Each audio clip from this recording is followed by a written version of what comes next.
नमस्कार। उत्थान क्लासेज में आपका स्वागत है, अभिनंदन है। तो उत्थान क्लासेज में अपने इतिहास विषय के दूसरे टॉपिक प्राचीन भारत का इतिहास में हम दूसरा टॉपिक पढ़ रहे हैं और दूसरा टॉपिक प्राचीन सभ्यताओं से है। और प्राचीन सभ्यताओं में हमें सिंधु घाटी सभ्यता के विषय में पढ़ रहे हैं।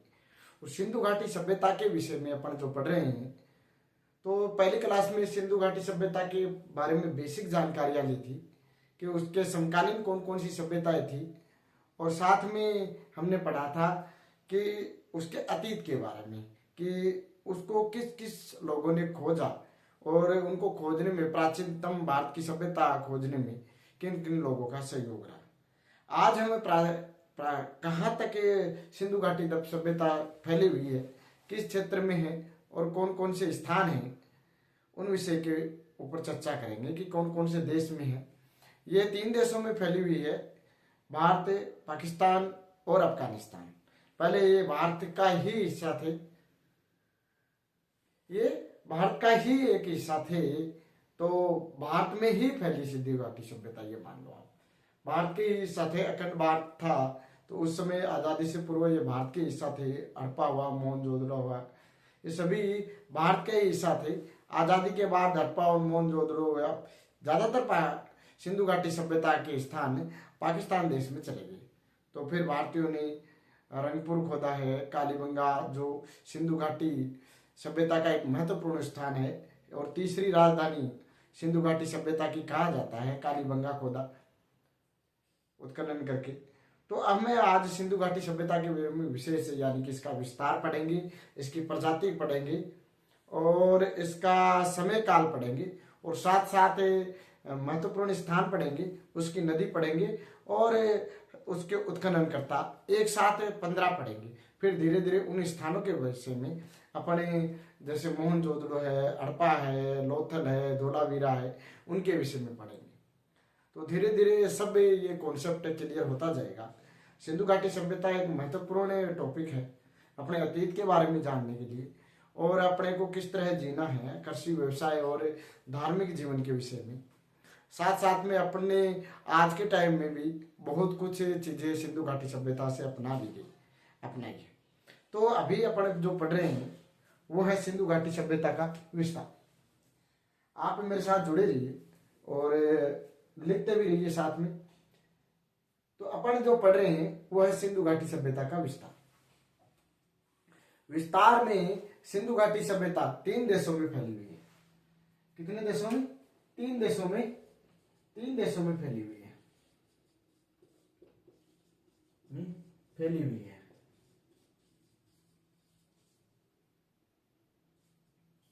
तो ये 3 देश हैं, भारत, पाकिस्तान और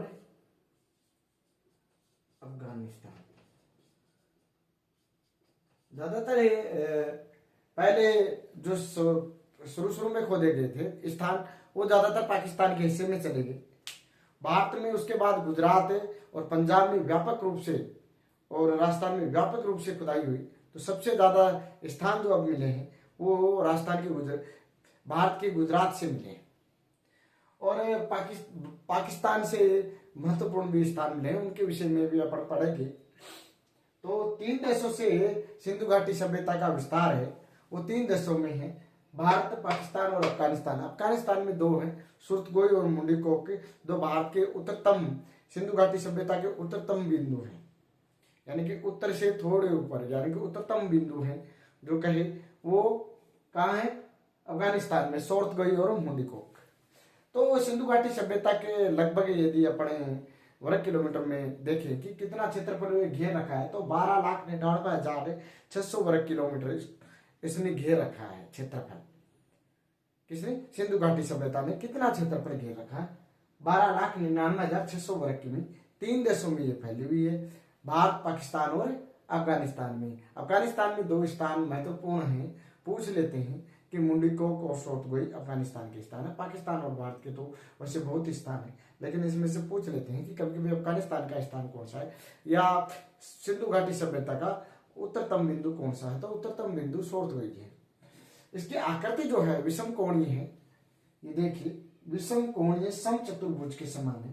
ये इधर से चलती है, इधर से ऐसे बनती है। तो विषम कोणीय चार चतुर्भुज यानी कि चतुर्भुज चार भुजाएं बनती हैं। तो विषम कोणीय चतुर्भुजाकार है। विषम कोणीय चतुर्भुजाकार इसकी आकृति है। जबकि अपन यदि इसके चारों दिशाओं में देखें, इसके विस्तार में चारों दिशाओं में देखें, तो उत्तर में मांडा, उत्तर में क्या है मांडा, मांडी, मांडो रोटी, रोटी। उत्तर में मांडा चिनाब नदी के किनारे, उत्तर में मांडा चिनाब नदी के किनारे जम्मू कश्मीर में स्थित है। और मांडा के क्षेत्र में भी अपन पढ़ेंगे, विस्तार से पढ़ेंगे, क्योंकि ये सिंधु घाटी सभ्यता को लकड़ी थी उनका बहुत अच्छा क्षेत्र था। तो अपन इसके विषय में मांडा के क्षेत्र में भी पढ़ेंगे। इन चारों क्षेत्रों के रूप में अपन चारों क्षेत्रों के विषय में पढ़ेंगे, लेकिन एक बार मैं आपको विस्तार बता रहा हूं। तो उत्तर में मांडा से लेकर दक्षिण में देमाबाद तक, उत्तर में मांडा से लेकर दक्षिण में देमाबाद तक मांडा जो क्षेत्र है वो चिनाब नदी जम्मू कश्मीर में स्थित है। जबकि दक्षिण में देमाबाद प्रवरा नदी गोदावरी की सहायक नदी है। प्रवरा नदी है ये कुछ की नदी, कभी कभी परीक्षा में दे दिया जाता है, प्रवरा नदी का नाम नहीं देकर गोदावरी नदी का नाम दिया जाता है। तो आप इसमें भ्रमित न हो, गोदावरी नदी नाम आता है तो गोदावरी नदी से ही है ना। तो आप इसमें भ्रमित न हो। ये देमाबाद प्रवरा नदी पर स्थित है, लेकिन ये गोदावरी की सहायक नदी है और महाराष्ट्र में स्थित है। तो उत्तर में आपको, उत्तर में मांडा, दक्षिण में देमाबाद, उत्तर में मांडा और दक्षिण में देमाबाद। इसकी जो लंबाई है वो 1400 है।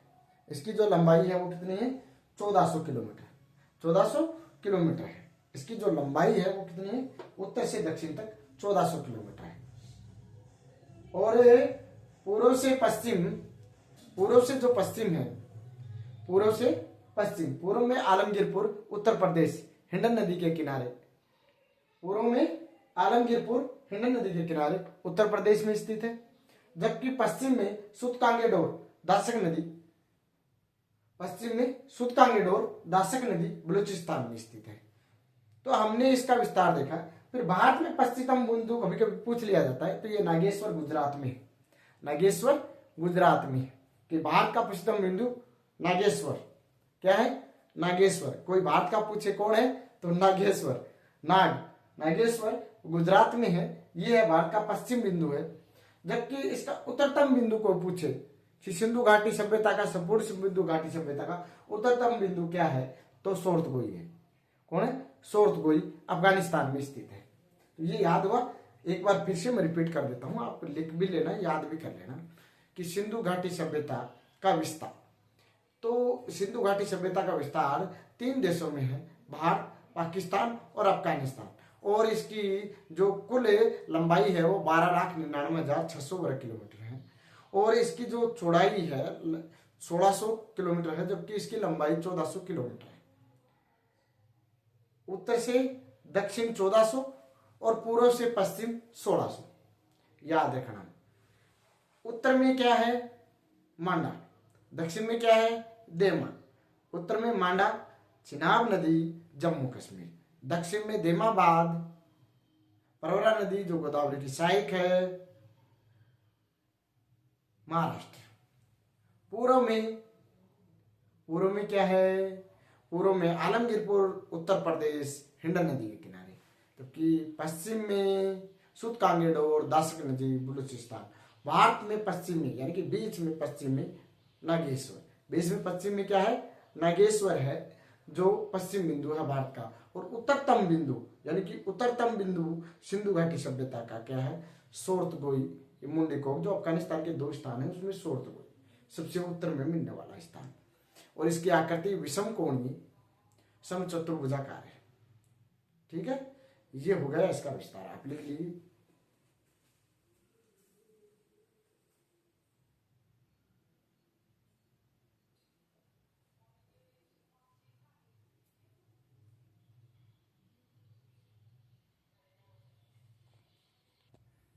तो सिंधु घाटी सभ्यता की प्रजाति क्या है, व्यक्ति की जाति मरने के बाद नहीं पता चलती। कि व्यक्ति का आपको कंकाल मिले, आप उसको देखकर जाति बता सकते हो क्या? नहीं बता चलती। ये जाति जीते जी है, जीते जी जाति और धर्म का कंकाल है।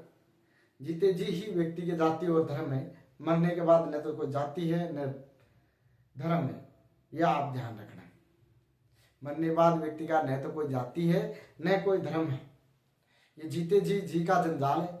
और मरने के बाद यदि व्यक्ति की कुछ पता लगाया जा सकता है, वह है उसकी प्रजाति। उसके शरीर की बनावट के आधार पर वो किस स्थान से संबंधित रहा होगा, वो कैसा रहा होगा, क्या उसकी प्रजाति रही होगी। तो 4 तरह की प्रजातियां सिंधु घाटी सभ्यता में मिली थी।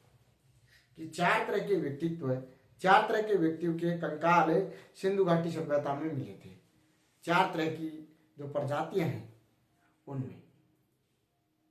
तो व्यक्ति को इन बातों पे ध्यान नहीं देना चाहिए कि क्या अपना धर्म है। सभी धर्म समान है, सभी धर्मों का सम्मान कीजिए।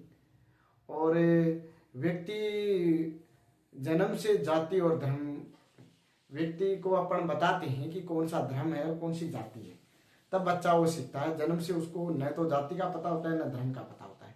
जैसा जैसा अपन व्यवहार करते हैं उस बच्चे के साथ, वो बच्चा अपने से सीखता है और उसी के साथ वो जाति और धर्म में सीखता है। तो धार्मिक सहिष्णुता जरूरी है और सब व्यक्तियों को जीने का अधिकार है और अपने धर्म का प्रचार प्रसार का अधिकार है। लेकिन अपने धर्म का प्रचार प्रसार भी करिए, प्रसार प्रसार करिए, लेकिन किसी दूसरे व्यक्ति के धर्म के रूप में वो बाधा नहीं बने या किसी मानव जाति का उसमें से नुकसान ना हो। मानव समुदाय को किसी की दूसरे की संस्कृति सभ्यताओं का उसमें नुकसान ना हो। तो धार्मिक उन्नति सबके लिए जरूरी है। व्यक्ति की प्रजाति पता करने के लिए उसकी 4 तरह की सिंधु घाटी सभ्यता में 4 तरह के कंकाल मिले थे उस प्रजातियों में। तो वो है सिंधु घाटी सभ्यता की कौन कौन सी प्रजाति थी। तो एक है भूमध्य सागरीय प्रजाति जिसके सर्वाधिक कंकाल मिले, जो द्रविड़ सभ्यताएं थी। द्रविड़ सभ्यता, इसके बाद आर्य सभ्यता, वैदिक सभ्यता थी, उसमें भी सबसे ज्यादा भूमध्य सागरीय प्रजाति के ही कंकाल मिले। तो अपन कह सकते हैं कि सिंधु घाटी सभ्यता है नष्ट होने के साथ या नष्ट हुई तो इनमें से ही व्यक्ति थे जो वैदिक सभ्यता थे, आर्य थे। आर्य शब्द का इस्तेमाल श्रेष्ठ के लिए होता है, न कि किसी जाति या प्रजाति के लिए होता है। अपन मानते हैं, अपन कहते हैं आर्य, तो आर्य होता है कुलीन, कोई मैं आर्य हूं। आर्य किसी जाति या धर्म का घोतक नहीं है। आर्य श्रेष्ठ व्यक्तियों का घोतक है, न कि किसी धर्म और जाति का घोतक है।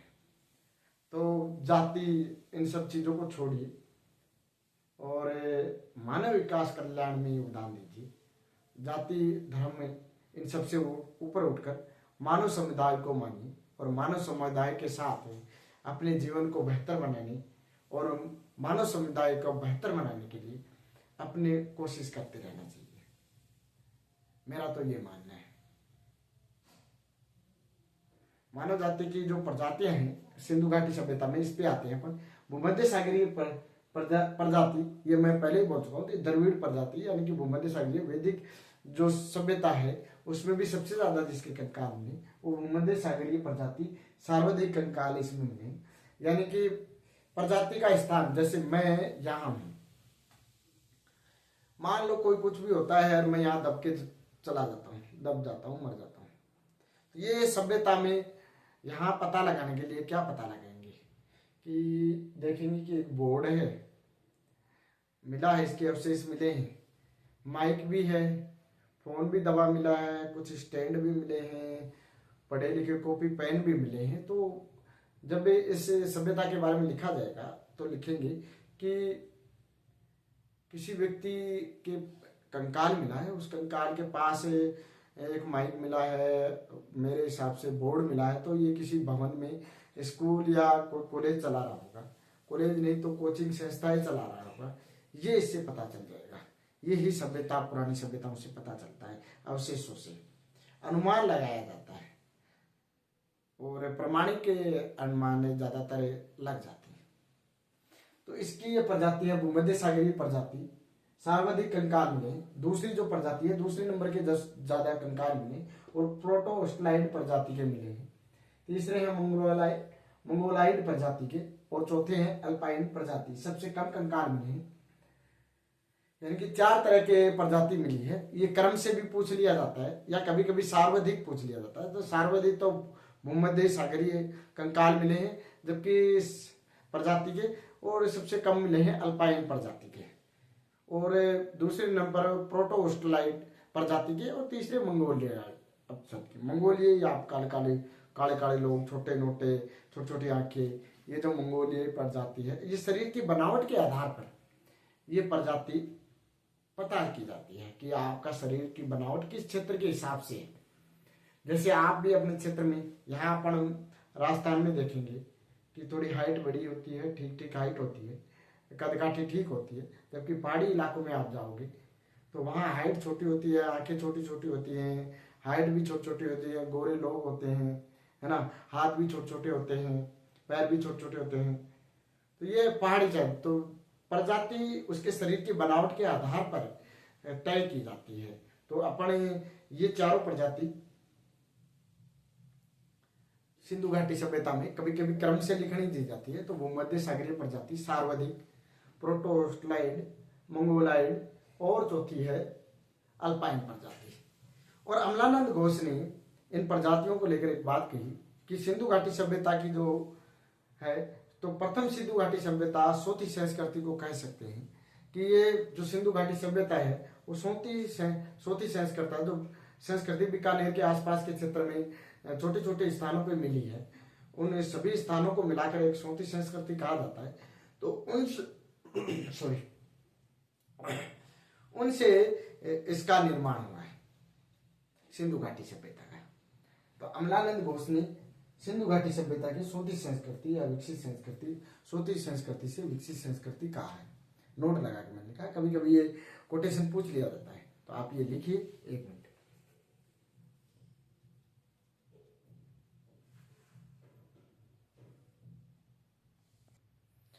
आज की क्लास में हमने सिंधु घाटी सभ्यता की 2 चीजें पढ़ी। एक तो सिंधु घाटी सभ्यता का विस्तार और दूसरा सिंधु घाटी सभ्यता की क्या पढ़ा है, कमेंट कर देना कि दूसरी चीज क्या पढ़ी है। एक तो सिंधु घाटी सभ्यता का विस्तार पढ़ा है, एक सिंधु घाटी सभ्यता की प्रजाति पढ़ी है, क्या पढ़ी है, प्रजाति पढ़ी है। तो अब तीसरा है इसका कालक्रम। अनेक विद्वानों ने अनेक अनेक मत दिए हैं, हर एक विद्वानों का अलग अलग मत है कि किस काल में ये इसका कालक्रम क्या हो सकता है। लेकिन वहाँ की मिली जो चीजों का है उसके कार्बन डेटिंग विधि सबसे महत्वपूर्ण मानी जाती है।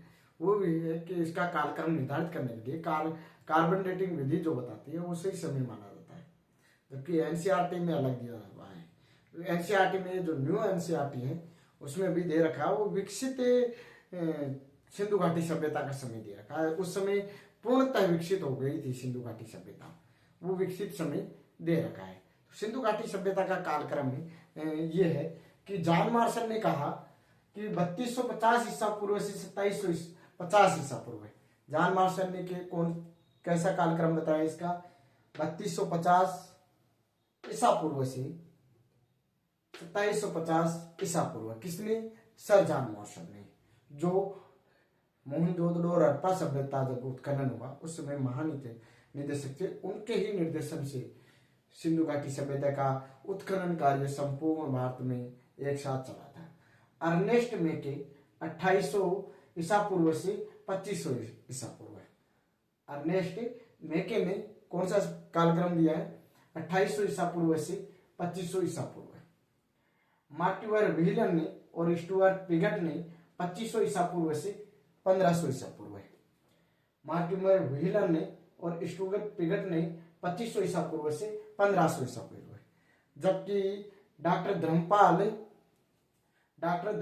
अग्रवाल ने 2300 ईसा पूर्व से 1750 ईसा पूर्व, ये किसके आधार पे दिया, रेडियो कार्बन विधि के साथ। एनसीईआरटी में 2600 ईसा पूर्व से 1900 ईसा पूर्व, 2600 ईसा पूर्व से 1900 ईसा पूर्व। ये विकसित समय था। सिंधु घाटी सभ्यता का कौन सा समय था? विकसित समय था। कौन सा समय था? विकसित समय था सिंधु घाटी सभ्यता। तो सिंधु घाटी सभ्यता का कालक्रम, जॉन मार्शल आप लिख लो साथ साथ में। जॉन मार्शल 3250 ईसा पूर्व से 2750 ईसा पूर्व तक, 3250 ईसा पूर्व से 2750 ईसा पूर्व। अर्नेस्ट मेके 2800 ईसा पूर्व से 2500 ईसा पूर्व। मार्टिमर व्हीलर और स्टुअर्ट पिगटनी 2500 ईसा पूर्व से 1500 ईसा पूर्व। Doctor Dharampal Agrawal carbon dating विधि से के द्वारा 2300 ईसा पूर्व से 1750 ईसा पूर्व है।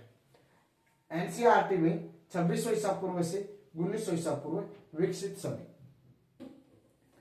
तो ये कल से अपन इसमें पढ़ेंगे।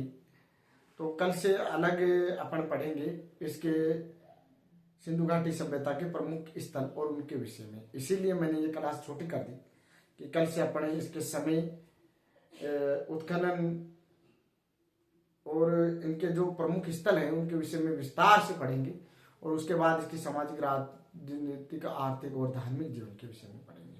तो आप लिख लीजिए। धन्यवाद।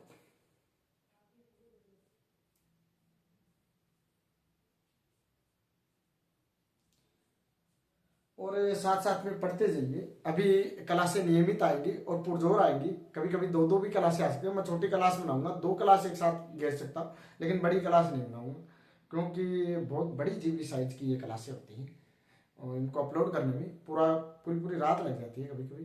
तो आप, मैंने छोटी क्लासें इसलिए बना रहा हूँ। आप छोटी छोटी क्लासों को देख कर अपने छोटे छोटे नोट्स, अपने नोट्स साथ साथ में तैयार करते रहिए और देखते रहिए। धन्यवाद।